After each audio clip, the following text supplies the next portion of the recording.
Hi everyone, welcome back to another video. അപ്പോൾ tasty and crispy ആയിട്ടുള്ളൊരു ചട്ടിപ്പത്തിരി ഉണ്ടാക്കുന്ന റെസിപ്പി നോക്കാം. അതിനുവേണ്ടി ഞാൻ ആദ്യം ഫില്ലിങ്സാണ് ഉണ്ടാക്കിയെടുക്കുന്നത്.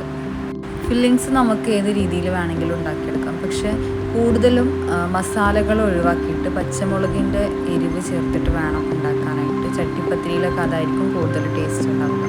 അപ്പോൾ ഞാനിവിടെ കുറച്ച് ഉള്ളി കട്ട് ചെയ്തെടുത്ത് പച്ചമുളക് ചേർത്തിട്ടുണ്ട്. കുറച്ച് മസാലകൾ ആഡ് ചെയ്തെടുത്ത് നന്നായി വഴറ്റി കൊടുക്കാം. ഇതൊന്ന് റെഡിയായി വന്നതിന് ശേഷം കുക്ക് ചെയ്തെടുത്തിട്ടുള്ള ചിക്കൻ ഇതിലേക്ക് ആഡ് ചെയ്ത് കൊടുക്കുന്നുണ്ട്. ഇതൊന്ന് മിക്സ് ചെയ്തതിന് ശേഷം ചെറിയ തീയിലൊന്ന് അടച്ചിട്ട് വേവിക്കുന്നതായിരിക്കും നല്ലത്. അതിനുശേഷമാണ് ഞാൻ ക്യാരറ്റ് അങ്ങനെയുള്ള വെജിറ്റബിൾസ് ആഡ് ചെയ്ത് കൊടുക്കുന്നത്. അത് ആഡ് ചെയ്തിട്ട് വീണ്ടും നമുക്കൊന്ന് അടച്ച് കൊടുത്തിട്ട് വേവിച്ചെടുക്കാം. ഞാനിവിടെ ക്യാരറ്റ് മാത്രമാണ് ആഡ് ചെയ്ത് കൊടുക്കുന്നത്. ക്യാപ്സിക്കം അങ്ങനെയുള്ള വെജിറ്റബിൾസൊക്കെ ഇട്ട് കൊടുക്കാവുന്നതാണ്. ജസ്റ്റ് ഒന്ന് ഇളക്കി കൊടുത്തതിന് ശേഷം കറിവേപ്പിലയും കൂടി ഇട്ടൊന്ന് അടച്ച് വെച്ച് വേവിക്കാവുന്നതാണ്. ഇപ്പോൾ ഇവിടെ ഫില്ലിങ്സ് റെഡി ആയിട്ടുണ്ട്. അതിനുശേഷം നമുക്കിതിൻ്റെ ബാറ്റർ റെഡിയാക്കാം. അതിനായിട്ട് കുറച്ച് മൈദ എടുത്തിട്ടുണ്ട്. അതിലേക്ക് ആവശ്യത്തിന് വെള്ളം, ഉപ്പ്, 1 ടീസ്പൂൺ പഞ്ചസാരയും കൂടി ഇട്ട് ജസ്റ്റ് ഒന്ന് ഇളക്കി കൊടുക്കാം. ഒരു ദോശമാവിൻ്റെ രൂപത്തിലുള്ളൊരു ബാറ്ററാണ് റെഡിയാക്കി എടുക്കേണ്ടത്. ഈ ഒരു പാത്രത്തിലാണ് ഞാൻ ചട്ടിപ്പത്തിരി ഉണ്ടാക്കാൻ പോകുന്നത്. അതുകൊണ്ട് തന്നെ ഈ ഒരു സെയിം സൈസിലായിരിക്കണം ദോശ ഉണ്ടാക്കേണ്ടത്. അതിനുശേഷം 2 എഗ്ഗും അതിലേക്ക് കുറച്ച് പാലും കൂടി ചേർത്ത് മിക്സാക്കി വെച്ചിട്ടുണ്ട്.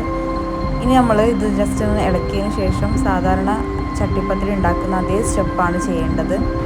പരത്തിയിട്ടുള്ള പത്തിരി വേണമെങ്കിലും അങ്ങനെ ഉണ്ടാക്കാവുന്നതാണ്. പക്ഷെ അതിലും സോഫ്റ്റായിട്ട് കിട്ടുന്നത് ഈ ഒരു ദോശ പോലെ ഉണ്ടാക്കുന്ന പത്തിരി കൊണ്ട് ഉണ്ടാക്കുന്ന ചട്ടിപ്പത്തിരിയാണ്. ഇനി നമ്മൾ ഉണ്ടാക്കാൻ വെച്ചിട്ടുണ്ടായിരുന്ന ആ പാത്രത്തിൽ നെയ്യ് സ്പ്രെഡ് ചെയ്തതിന് ശേഷം ഓരോ പത്തിരിയും എഗ്ഗിൻ്റെ ബാറ്ററിൽ ഡിപ്പ് ചെയ്തതിന് ശേഷം ഇതിലേക്ക് വെച്ച് കൊടുക്കാം. അതിന് മുകളിലായിട്ട് ഫില്ലിങ്സ് ഇട്ട് കൊടുക്കാം. അതിനുശേഷം ഓരോ പത്തിരിയും ഇതുപോലെ ചെയ്തെടുക്കാം. ഞാനിവിടെ 4 ലെയർ വെച്ചിട്ടുണ്ടായിരുന്നു. അതിനുശേഷം ഇതൊന്ന് അടച്ച് വെച്ച് ചെറിയ തീയിലൊന്ന് കുക്ക് ചെയ്തെടുക്കാവുന്നതാണ്. താഴെയുള്ള ഭാഗം കുക്ക് ചെയ്ത് കഴിഞ്ഞാൽ ജസ്റ്റ് ഒന്ന് ടേൺ ചെയ്തിട്ട് മുകളിലും കൂടി കുക്ക് ചെയ്തെടുക്കാം.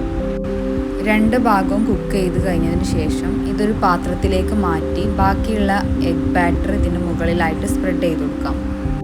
2 സൈഡിലും ഇതുപോലെ എഗ് ബാറ്റർ സ്പ്രെഡ് ചെയ്തതിന് ശേഷം ബ്രെഡ് ക്രംസിൽ ഇട്ട് കൊടുക്കാം.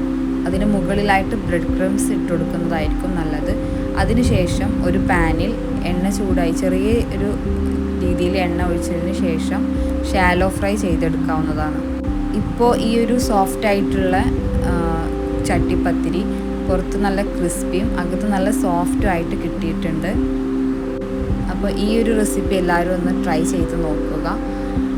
Thanks for watching. Subscribe my channel.